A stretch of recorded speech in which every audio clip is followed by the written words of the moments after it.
Ang labo naman ang kanan. Tignan natin itong French toast.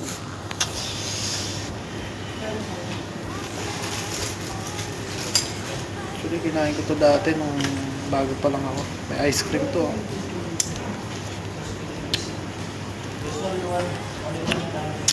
Solid to.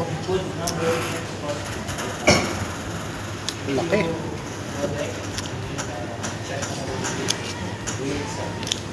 May chocolate sa loob. Sarap, malasa. Hindi naman siya ganun ka-sweet. Panalo. Sarap. Isang piraso na lang. Ako ang nagwagi. Itong parba na